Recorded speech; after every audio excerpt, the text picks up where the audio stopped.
Hello and welcome back to Man vs Film. It is October already and I am super excited to bring you some movies to watch in this spooky season of the year. There is a little bit of a horror flair through some of these titles, not all of them, that I hope you are curious about. Some are less horror and more psychological than others, and some are just in there because they're fun movies. Let's get to it. Number 10, Bone Tomahawk. After an outlaw unknowingly leads a band of cannibalistic troglodytes into the peaceful western town of Bright Hope, the monster kidnaps several settlers, including the wife of a local rancher. Despite his injured leg, the rancher joins a small rescue party with the sheriff, his ageing deputy, and strong-willed gunslinger. What follows is a journey into hell on earth. Since the moment I first discovered Bone Tomahawk, I fell in love with the movie. Kurt Russell is here co-starring with his moustache, which is big, bushy, and also dominating in this film. This is a wonderful western where it allows the characters time to breathe, and when it gets to the finale, it really does delve into its genre roots, creating a bloody, disgusting, grotesque finale that you would never guess coming from the start of this movie. Great characters and really terrific situations. Number 9, Addams Family. When a man claiming to be Fester, Gomez's missing brother, arrives at the Addams home, the family is thrilled. But Morticia suspects the man is a fraud because he can't recall details of Fester's life. With help from a lawyer, Fester manages to get the Addams clan evicted from the home, and Gomez realises that the two are conspiring to swindle the Addams fortune and that he must challenge Fester.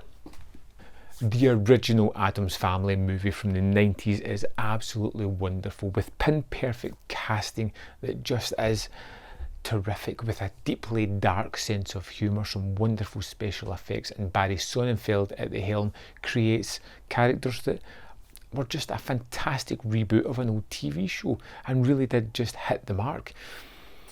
There is several Addams Families on Prime. I think the original is the best values, the sequel is really good as well, and the animated one is on there if you really want to complete the loose trilogy. Number 8, Climax. 20 French urban dancers join together for a 3-day rehearsal in a closed-down boarding school located at the heart of a forest to share one last dance. Then they make one last party. Quickly, the atmosphere becomes charged and a strange madness will seize over them the whole night. It seems obvious that they've been drugged. Gaspar Noé's Climax is a really odd movie. It's one that not a lot of people are going to get into, but if you like it, I think you're going to love it much as I did. It is not so much about a story, but about an atmosphere, about the stripping away of personality and allowing the id to run free. It has this wonderful dance sequence about 10 minutes into the movie that is a thing that has to be seen by everybody. It's just wonderfully choreographed and executed. The movie is a real oddball and one I'd be curious whether you like or not. Number 7, Harlem Nights. Sugar Ray is the owner of an illegal casino who contends with the pressures of vicious gangsters and corrupt policemen who want to see him go out of business. In the world of organised crime and police corruption in the early 30s, any dastardly trick is fair. Eddie Murphy stars and directs in Harlem Nights and it's one of my favourite Murphy movies. I think it just ticks all the boxes. Incredibly funny, it's action-packed, it's got these wonderful realised scenes of 30s gangsters doing what they do best. It has little twists and turns along the way and it has Richard Pryor. Is there any more I need to say to get you to watch this one? Number 6, Anacondas, Hunt for the Blood Orchid. A scientific expedition sets out for the island of Borneo. They are in search of a flower named the blood orchid. Reports say that this flower can lead to a longer life. But what they find inhabiting the rainforest of Borneo are a group of anacondas. But they aren't ordinary. The blood orchid made the anacondas longer, faster and smarter.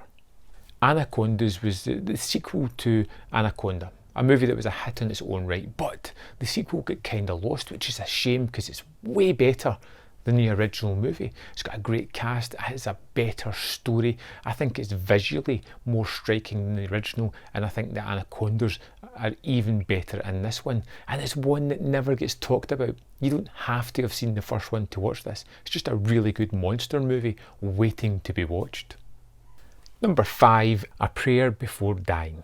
The amazing true story of Billy Moore, an English boxer incarcerated in Thailand's most notorious prison. Thrown into a world of drugs and violence, he finds his best chance to escape is to fight his way out in Muay Thai tournaments. A Prayer Before Dying is a really hard movie to describe. It's one about one person's struggle dealing with themselves, the demons that they have, and the choices that they made in life and where they've led them to now. And it's really depressing and dour, but at the same time it can be uplifting as well, as you see this character finally realise his rock bottom and bounce back from that rather than fading into the abyss.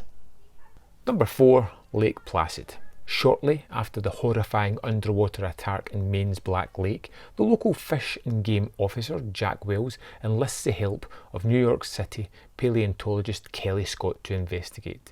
With only a mangled body as their starting point, Jack and Kelly embark on a dangerous mission to find the mysterious creature. I love Lake Placid. It's a movie that generally shouldn't exist, a decent budget monster movie about a giant alligator. Perfect. It's incredibly funny, written by David E. Kelly, who gives the script a kind of zing, giving a good partnership between the two main characters.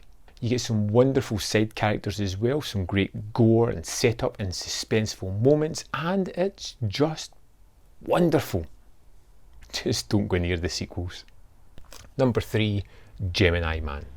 Henry Brogan is an elite 51-year-old assassin who's ready to call it quits after completing his 72nd job. His plans get turned upside down when he becomes the target of a mysterious operative who can seemingly predict his every move. To his horror, Brogan soon learns that the man who's trying to kill him is a younger, faster, cloned version of himself. Will Smith stars twice in this movie that feels like a throwback to 90s action movies. Not as a nostalgic look back, as to it probably belongs in amongst all those movies, and if it had come out then, it'd have been great. Kind of helmed by these strange CGI effects that give this younger Will Smith a look that never quite hits that realistic tone. The upper lip always looks a little bit dodgy in these things, and some of the action set pieces seem a little bit weightless.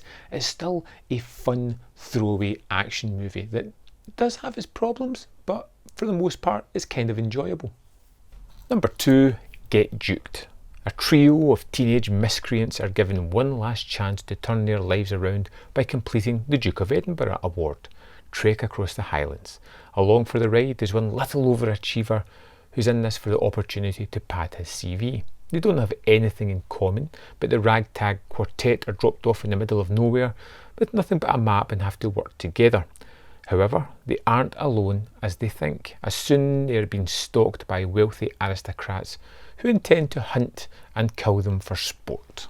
Get Duked is another one of those incredibly silly movies that takes you a good 20 minutes before you realise what kind of film you're into here. I threw it on knew nothing, not even the synopsis, and it took me a little while to settle into the characters, their relationships and what was happening. Now the thematics are most definitely front and foremost here. They don't try to hide them, there's no subtlety in it, but the movie's incredibly funny. It has these wacky characters who, although grating at first, you grow to actually kind of like, and that's part of the battle of watching this one. Get Duked is one of those movies that could just as easily fade into the background, so quickly check it out while it's still front and foremost in your mind. Number 1, Fright Night. Charlie Brewster believes his next door neighbour, Jerry Dandridge, is a vampire. His belief is strengthened when mysterious deaths of girls are reported.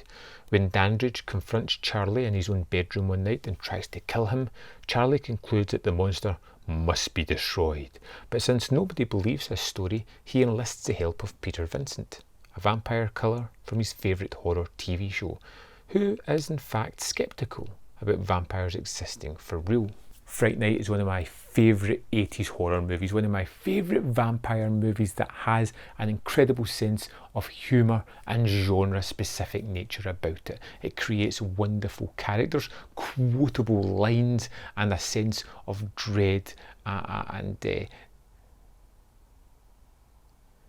predatory nature with Jerry Dandridge, the vampire who is constantly watching like a predator in the sidelines waiting for his chance to attack. I think Fright Night is an absolute classic of a movie. It's one that I hope you've all seen, but if you haven't, it's one that you should definitely check out. It's not a terrifying horror movie. It's more of an adventure, fun thrill ride that I would highly recommend checking out. I hope you watch this one. I want to know your opinion on this because it's one of my favourite movies. I hope you like it. Let me know in the comments if you do. So there we have it, 10 fantastic movies to keep you occupied as the dark nights start to creep in. I hope you find something there that's going to rattle your nerves or keep you interested throughout this month. If you have any suggestions for me, feel free to drop them in the comment box below. And of course, please like this video if you enjoyed it. Leave a comment if you have anything to say, or join my Patreon where you can support this channel and these videos for just $1, €1 or £1. Links in the description. Thanks for watching, and I'll see you next month.